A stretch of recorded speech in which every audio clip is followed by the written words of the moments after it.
पर यदि जुबान से निकला कोई कटु वचन किसी के हृदय को आहत कर दे तो वह ऐसा घाव बन जाता है जिसे समय भी नहीं भर सकता। इसलिए अपने विचारों पर जितना नियंत्रण रखते हो उससे कहीं अधिक अपने शब्दों पर संयम रखो, क्योंकि शब्द केवल हवा में उड़ती ध्वनि नहीं है, वे चेतना के बीज हैं जो या तो रिश्तों को पल्लवित करते हैं या उन्हें सूखा देते हैं। जैसे उलझा हुआ धागा सुई से नहीं सुलझता, वैसे ही बिन सोचे बोले गए शब्द जीवन की गांठें बना जाते हैं। जो व्यक्ति भीतर से मजबूत होता है वह मौन को अपनी ढाल बनाता है, और जब संयम भीतर बसता है तो आत्मा बाहर से नहीं भीतर से समृद्ध हो जाती है। सफलता पाने के लिए केवल योजनाएं नहीं, आत्मा में ज्वाला चाहिए, एक ऐसी अग्नि जो तुम्हारे आलस्य, भ्रम और सुविधाओं को राख कर दे। जो केवल कल्पनाएं करते हैं वे सपनों में रहते हैं, लेकिन जो तड़पते हैं वे इतिहास की इबारत बदलते हैं। यदि कभी घमंड सिर उठाए तो मित्रों, भगवान श्री कृष्ण कहते हैं, हे अर्जुन, श्मशान की एक यात्रा कर लेना, वहां पड़ी राखें सिखा देंगी कि अंत सबका सम्मान है। चाहे जीवन कितना भी विलासिताओं से भरा हो, दुनिया में ज्ञानी बहुत मिलेंगे, लेकिन साथ निभाने वाले वही होते हैं जो तुम्हारी पीड़ा में भी तुम्हारे साथ खड़े रहते हैं। और जब सब दरवाजे बंद हो जाएं, तब ईश्वर का नाम लो, क्योंकि वह केवल उत्सव में नहीं, संकट में भी साथ खड़ा होता है। जो लोग तुम्हें छोड़कर दूसरों की ओर मुड़ जाते हैं, उनके पीछे भागने से बेहतर है अपने आत्म सम्मान को थामे रखना। याद रखो कि जिनके लिए तुम केवल एक विकल्प हो, उनके लिए कभी प्राथमिकता नहीं बन सकते। समय को समझना जीवन की गहराई को जानना है, लेकिन समय को अपने हिसाब से मोड़ना वह ज्ञान है जो केवल अनुभवों से आता है। जब मन उद्वेलित हो तब समय को दोष मत दो, उसे अपनाओ। मेरी वाणी तुम्हारे जीवन का श्रृंगार नहीं, तुम्हारी आत्मा का प्रतिबिंब है, वह शब्द नहीं। वह ऊर्जा है जो तुम्हारे भीतर बदलाव का बीज बोते हैं। जो संघर्ष तुम हर दिन सहते हो वह केवल दुख नहीं, आत्मा को तेज करने की प्रक्रिया है। और यह बात तब समझ में आती है जब जीवन की अंतिम सांसों में तुम्हें यह ज्ञात होता है कि कुछ भी साथ नहीं जाना है। यदि सब कुछ साथ ले जाया जा सकता तो मोह से भरी यह दुनिया यूं ही ना भागती। साथ जाएगा केवल तुम्हारा कर्म, तुम्हारी भावना और तुम्हारा चरित्र। बचपन की सरलता अब मुखौटे में छिपी है। मुस्कुराने के लिए अब मासूमियत नहीं, सामाजिक स्वीकृति चाहिए। और रोने के लिए तनहा दीवारें। वही लोग जो सबसे करीबी थे वही सबसे गहरे घाव दे जाते हैं, क्योंकि हमने उन्हें अपने हृदय का सबसे कोमल हिस्सा सौंपा था। बाहर की बारिश सुकून दे सकती है, लेकिन जो सच्ची बरसात होती है वह आंखों के भीतर बहती है। तुम बाहर आनंद खोजते हो, जबकि तुम्हारी आत्मा में मौन रूप से वह सुख पहले से ही विद्यमान है। श्री कृष्ण कहते हैं कि कुछ रिश्तों का महत्व तब समझ आता है जब वे हमसे दूर हो जाते हैं। जो हमारे लिए सामान्य लगते हैं वही असल में सबसे असाधारण होते हैं। जिस दिन लोग तुम्हारी जेब की खाली जगह को देख लेते हैं, उसी दिन तुम्हें यह एहसास हो जाता है कि कितने रिश्ते केवल प्रयोजन के लिए थे। यही दुनिया का सबसे कटु सत्य है कि प्रेम से अधिक यह संसार स्वार्थ से भरा है। जो तुम्हें बिना जरूरत के याद करता है उसका सम्मान करो, क्योंकि ऐसा प्रेम दुर्लभ है। तकलीफें तो हर कोई देता है, लेकिन ख्याल रखने वाले दुर्लभ होते हैं। उन्हें पहचानो, क्योंकि वे ही तुम्हारे जीवन की दिशा और आत्मा की शांति बन सकते हैं। श्री कृष्ण कहते हैं, हे अर्जुन, जो लोग तुम्हारी पीड़ा को नहीं समझते उनसे शिकायत करने का कोई अर्थ नहीं, क्योंकि कुछ मौन केवल भगवान ही पढ़ सकता है। अकेलापन कमजोरी नहीं, वह आत्मा की परिपक्वता है। जब कोई इंसान स्वयं की आत्मा के साथ संवाद करना सीख लेता है, तब वह छल, भ्रम और बनावटी अपनत्व से ऊपर उठ जाता है। पांव में लगी चोट रास्ता दिखाती है, लेकिन मन में लगी चोट जीवन का अर्थ बदल देती है। प्यार वह शक्ति है जो व्यक्ति को टूटने नहीं देती, और नफरत वह जहर है जो तुम्हारी आत्मा को भीतर से नष्ट कर देती है। सफलता केवल प्रयास से नहीं, सकारात्मक सोच और अच्छे संग से जन्म लेती है। संगति का प्रभाव उतना ही गहरा होता है जितना कि नदी के किनारे की मिट्टी पर पानी की छाप। जो लोग तुम्हारे पीछे भी तुम्हारा सम्मान करें, वे रिश्ते केवल दिखावा नहीं, आत्मिक संबंध होते हैं। शब्दों का मूल्य बाजार में नहीं, दिलों में तय होता है। एक कठोर वाक्य आत्मा को घायल कर सकता है, वहीं एक मधुर संवाद किसी की टूटी चेतना को जोड़ सकता है। इसलिए बोलने से पहले सोचो, क्योंकि वही शब्द तुम्हारा चरित्र बनते हैं। रिश्ते टूट सकते हैं क्नॉइस, लेकिन उनमें पुनर्जीवन के लिए पहले क्षमा और समझ का दीपक जलाना पड़ता है। आंतरिक अशांति तब जन्म लेती है जब हम मन में भरी शंकाओं और कटु विचारों को सहेजने लगते हैं। मानसिक खिचड़ी यदि नकारात्मकता में पक जाए तो वह पूरे जीवन को प्रभावित कर देती है। इसीलिए विचारों को शुद्ध रखो। अपने भीतर की क्रांति से अपने भाग्य का पुनर्निर्माण करो। सहन करना केवल पीड़ा नहीं, वह आत्मा की एक ऐसी साधना है जो तुम्हें क्षमा योग्य बनाती है, क्योंकि तुम भी त्रुटि ही नहीं हो। अंततः यह जीवन किसी सहारे से नहीं, अपने आत्मबल से जिया जाता है। आत्मनिर्भर वही होता है जो गिरने के बाद भी स्वयं को उठकर फिर खड़ा हो जाए। जब तुम अपने आत्मबल पर खड़े हो जाते हो और जीवन की राह पर बिना किसी सहारे आगे बढ़ते हो, तभी यह दुनिया तुम्हारी ओर ध्यान देने लगती है। लेकिन उसी क्षण तुम्हारा मस्तिष्क झुकना भी चाहिए विनम्रता के साथ, क्योंकि विनय ही वह आभूषण है जो सफलता को गरिमा देता है। मित्रों, भगवान श्री कृष्ण कहते हैं, हे अर्जुन, हर अश्रु केवल दुख का प्रतीक नहीं होता और हर मौन पीड़ा शब्दों में ढल नहीं सकती। बहुत कुछ ऐसा होता है जो हृदय अनुभव करता है पर वाणी व्यक्त नहीं कर पाती। तुम्हारी वेदनाएं, तुम्हारा संघर्ष और टूटन, यह तुम्हारी आत्मा के पन्नों पर लिखी इबारतें हैं जिन्हें कोई और पढ़ नहीं सकता। यह संसार केवल तुम्हारे चेहरे की मुस्कान देखता है, मगर उस मुस्कान के पीछे छुपी तकलीफों की गहराई से अनुभुज्य रहता है।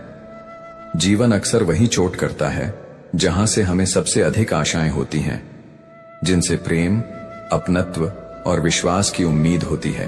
वही कई बार तुम्हारी आत्मा को सबसे गहरी चोट दे जाते हैं। लेकिन उसी क्षण तुम्हें यह याद रखना चाहिए कि तुम्हारा आत्मसम्मान किसी भी अपमान से बड़ा है। जो स्वयं को पहचान लेता है वह बाहरी आघातों से टूटता नहीं। बदलो जरूर, लेकिन केवल तब जब वह बदलाव तुम्हारी आत्मा को ऊंचा उठाए, न कि किसी और के अहंकार को संतुष्ट करने के लिए। सच्चा रिश्ता वही होता है जो तुम्हारी कमियों के साथ तुम्हें स्वीकार करे, ना कि तुम्हें बदलने की शर्त पर प्रेम करे। और जब प्रेम में कोई टूटता है तो वह भीतर से शुद्ध होता है, क्योंकि उसे भावनाओं का मोल समझ आता है। श्री कृष्ण कहते हैं, हे अर्जुन, भीतर की अशांति जब बढ़ती है तो वाणी विष बन जाती है, लेकिन जब मन शांत होता है तो शब्दों से प्रेम टपकता है। जीवन में सबसे बड़ी स्वतंत्रता यही है कि हम किसी को उसकी इच्छानुसार उड़ने की छूट दें, क्योंकि जो वाकई तुम्हारे साथ हैं वे उड़ते हुए भी तुम्हारी छाया में लौटते हैं। रिश्ता तब स्वस्थ होता है जब वह नियंत्रण नहीं समर्पण बन जाए। रिश्तों को निभाने के लिए केवल समय नहीं, आत्मा की सहमति चाहिए जो तुम्हें बोझ नहीं, आशीर्वाद माने। उन्हीं के साथ जीवन बिताओ। जब जीवन परीक्षा लेता है तब कई रिश्तेदार तुम्हारी कठिनाइयों को मनोरंजन बना लेते हैं और वही क्षण तुम्हें सिखाते हैं कि कौन सच में तुम्हारा है और कौन केवल अवसरवादी। क्षमा वह शक्ति है जो अहंकार से टूटे रिश्तों को जोड़ सकती है, और जिसने क्षमा करना सीख लिया उसने ईश्वर को अपने हृदय में पा लिया। यदि कोई तुम्हारे लिए बुरा सोचता है तो वह उसका कर्म है, तुम्हारा नहीं। तुम्हारा धर्म है कि तुम अपनी ऊर्जा को पवित्र रखो और अपने विचारों को उच्च बनाओ। दूसरों की नीचता में डूबने से बेहतर है अपनी आत्मा की ऊंचाई को थामे रखना। अंततः दो ही बातें तुम्हारी असली पहचान बनती हैं, तुम्हारा व्यवहार तब जब सब कुछ तुम्हारे पास हो और तुम्हारा धैर्य तब जब कुछ भी ना हो। प्रेम की गहराई वहां होती है जहां पीड़ा सहने की शक्ति हो, लेकिन जब वह अंधा होकर विवेक से टूट जाए तो वह बंधन बन जाता है। यदि कोई बार बार तुम्हें तोड़ रहा है, धोखा दे रहा है, तो वह गलती केवल उसकी नहीं, तुम्हारी सहमति की भी है। चेतना का अर्थ केवल जानना नहीं, सीख कर बदल जाना है। जिसने तुम पर विश्वास किया उसके साथ छल मत करना, क्योंकि विश्वास एक दिया है जो किसी के अंतर्मन को प्रकाशित करता है, और यदि वह बुझा तो अंधेरा केवल सामने नहीं भीतर भी छा जाएगा। और जो बार बार झूठ बोले उस पर फिर भरोसा करना आत्मसम्मान को सौंप देने जैसा है। यह युग उपयोग का युग बन गया है। अब भावनाओं नहीं, प्रयोजन तय करते हैं कि रिश्ता कब तक चलेगा। इसीलिए कभी कभी कुछ लोगों को छोड़ना जरूरी हो जाता है, ताकि तुम स्वयं को न खो। आत्मा को चोट देने वाले रिश्तों से दूरी रखना ही सच्ची रक्षा है। जो दूसरों की बातें तुम्हें बताता है, वह तुम्हारी बातें भी दूसरों को बताएगा। इसलिए अपने रहस्य केवल उन्हीं के साथ साझा करो जिनका मौन, गरिमा और सच्चाई पर आधारित हो। आर्थिक स्थिति को सबके सामने उजागर मत करो, वरना लोग तुम्हारे संसाधनों से तुम्हारे मूल्य तय करेंगे। माफ करना परिपक्वता है, पर बार बार भरोसा करना मूर्खता। क्षमा दो, लेकिन सीख भी लो। आत्मा को जागरूक करो ताकि वह करुणा और विवेक का संतुलन समझ सके। कई बार जो व्यक्ति कहता है मुझे फर्क नहीं पड़ता, वह भीतर सबसे अधिक आहत होता है। फर्क सबको पड़ता है, बस कोई छुपा लेता है और कोई बता देता है। इग्नोर करना और व्यस्त होना दो अलग बातें हैं। जो सच में व्यस्त है वह चाहकर भी समय नहीं निकाल पाता, लेकिन जो तुम्हें महत्व नहीं देना चाहता वह व्यस्तता का दिखावा करता है। प्रतिक्रिया देने से पहले चेतना से सोचो। जो सपने केवल आंखों में समझौते हैं, वे रातों को जागते हैं, लेकिन जो उन्हें पूरा करना चाहते हैं, वे दिन को छोटा मानते हैं। उन्हीं के भीतर वह आग होती है जो उन्हें हर बाधा पार करने की शक्ति देती है, और वही लोग जीवन के सच्चे शिल्पकार होते हैं। हर खामोशी अपने भीतर एक अनोखी कहानी समेटे होती है, जो केवल संवेदनशील हृदय ही पढ़ सकता है। कुछ मौन इतने गहरे होते हैं कि वे शब्दों की आवश्यकता ही समाप्त कर देते हैं, क्योंकि वे पीड़ा की उस सीमा से निकलते हैं जहां वाणी साथ छोड़ देती है। जब कोई व्यक्ति अत्यधिक शांत हो जाए, तो वह एक अंतहीन तूफान को अपने भीतर जन्म दे चुका होता है, और वह तूफान उसकी आत्मा को भीतर से तोड़ने लगता है। परिवर्तन जीवन का एक शाश्वत नियम है, लेकिन यदि वह परिवर्तन चेतना से उपजा हो, तो आत्मा को ऊंचा उठा देता है। जो व्यक्ति समय से पहले स्वयं को बदल लेता है, वही समय का स्वामी बनता है, वरना वही समय उसे बाध्य करता है कि वह परिस्थितियों के आगे झुके। मित्रों, भगवान श्री कृष्ण कहते हैं, हे अर्जुन, यदि संसार के अज्ञानी मौन हो जाए और ज्ञानी मुखर बने, तो इस संसार की अराजकता स्वतः समाप्त हो जाए। लेकिन होता इसका उल्टा है। जो कम जानता है वह ज्यादा बोलता है, और जो जानता है वह चुप्पी साध लेता है। मैं कहता हूं कि सत्य को मुखर बनाना ही तब है, क्योंकि जब भ्रम बोलने लगे और सत्य चुप हो जाए, तो समाज भटक जाता है। सूर्य की गर्मी और पिता की डांट दोनों शुरू में कठोर लगती है, लेकिन जीवन में प्रकाश और दिशा वही देते हैं। जब ये दोनों जीवन से ओझल हो जाते हैं, तब अंधकार केवल बाहर नहीं भीतर भी उतर आता है। रिश्तों में मिठास जरूरी है, पर वह एक नियंत्रित मात्रा में। जैसे चाय में शक्कर ज्यादा हो जाए तो स्वाद बिगड़ता है, वैसे ही रिश्तों में जरूरत से ज्यादा दिखावा या अपेक्षा जुड़ जाए तो वह सच्चे संबंध को भार बना देती है। संतुलन ही हर संबंध की आत्मा है। जैसे जैसे समझ बढ़ती है, जीवन की जिम्मेदारियां भी बढ़ती हैं, और प्रेम के साथ साथ उत्तरदायित्वों का समुद्र भी सामने अखाड़ा होता है। जब थकान आती है तो शरीर आराम मांगता है, और जब आत्मज्ञान आता है तो यह संसार छोटे अर्थों में सिमटने लगता है। जो व्यक्ति अपने व्यवहार को पूर्ण मानता है, वह सबसे बड़ी अंधकार में जी रहा होता है। आत्मज्ञान का पहला चिन्ह यही है कि व्यक्ति अपने दोषों को पहचान सके। जो अपने भीतर झांक नहीं सकता, वह किसी और की आत्मा को कैसे छू पाएगा। जीवन कभी स्थिर नहीं रहता। यह एक ऐसी नदी है जिसका प्रवाह अचानक बदल सकता है। इसीलिए वर्तमान को प्रेम से जीना ही सबसे बड़ा तप है। यदि तुम्हारे भीतर धैर्य का वास हो गया, तो जीवन की बहुत सी आकांक्षाएं अपने आप समाप्त हो जाती हैं। जो वस्तु आज अत्यंत प्रिय है, वही कल महत्वहीन लग सकती है। यही है मन की गति और समय की शक्ति। मित्रों, भगवान श्री कृष्ण कहते हैं, हे अर्जुन, कभी अपने भाग्य या समय पर घमंड मत करो। जो आज शिखर पर है वह कल नीचे गिर सकता है, और जो आज नीचे है वह एक दिन सर्वोच्च स्थान पा सकता है। यह समय की लीला है, और वही व्यक्ति बुद्धिमान है जो इसे समझकर नम्रता धारण करता है, क्योंकि नम्रता ही उस परम शांति की ओर ले जाती है जहां आत्मा मुक्त होती है। कुछ परिस्थितियां ऐसी होती हैं जिनसे निकलने का कोई मार्ग नहीं होता। वहां केवल सहनशीलता ही हमारा सहारा बनती है। जितना अधिक शांत रहोगे उतना स्पष्ट देख पाओगे, और वही स्पष्टता तुम्हें ऊर्जा देगी। उस अंधकार को पार करने की रिश्तों में औपचारिकता नहीं, आत्मा का समर्पण होना चाहिए। केवल नाम मात्र का साथ अंततः हृदय को खोखला करता है। सच्चे संबंध गहराई में पलते हैं, दिखावे में नहीं। कुछ लोग जीवन में केवल तभी साथ देते हैं जब उन्हें आवश्यकता होती है। जैसे चप्पल केवल बाहर तक साथ देती है, उसे हटाते ही वह तुम्हारा मूल्य भूल जाती है। ऐसे लोगों से दूरी बनाना कोई त्याग नहीं, आत्मा की रक्षा है। हर पास होना साथ नहीं होता, और हर दूरी वियोग नहीं होती। जिसके पास रोटी है पर भूख भी है, बिस्तर है और फिर भी नींद आती है, धन है और साथ में धर्म भी है, वही व्यक्ति वास्तव में समृद्ध है। ऐसे व्यक्तियों से ईर्ष्या नहीं, सम्मान करना चाहिए। और जो अपनी गलतियों को स्वीकार ही नहीं करता, उसे आत्मा की रक्षा के लिए दूरी आवश्यक है। क्योंकि जो स्वयं को निर्दोष मानता है, वह कभी किसी दूसरे की तकलीफ को समझ सकता। मित्रों, हर रिश्ता एक भावनात्मक धागे की तरह होता है, जो जितना प्रेम से जुड़ा हो उतना ही स्थायी बनता है। पर यदि उस धागे को जबरन खींचा जाए तो वह टूट भी सकता है, और कस दिया जाए तो वह घुट भी सकता है। प्रेम की असली परिभाषा यही है कि तुम किसी को उसकी संपूर्ण स्वतंत्रता के साथ अपनाओ, ना कि उसे अपने दायरे में कैद कर लो। जो रिश्ता अपनेपन से भरा हो उसमें नियंत्रण नहीं, अपनत्व होता है, और वही अपनत्व उसे मजबूती देता है। जीवन में अक्सर ऐसे लोग मिलते हैं जो या तो दूसरों के दुख से भीतर से टूट जाते हैं, या फिर दूसरों की खुशी से परेशान हो जाते हैं। और कुछ ऐसे भी होते हैं जो किसी घटना के बिना ही अपने भीतर की उलझनों में उलझे रहते हैं।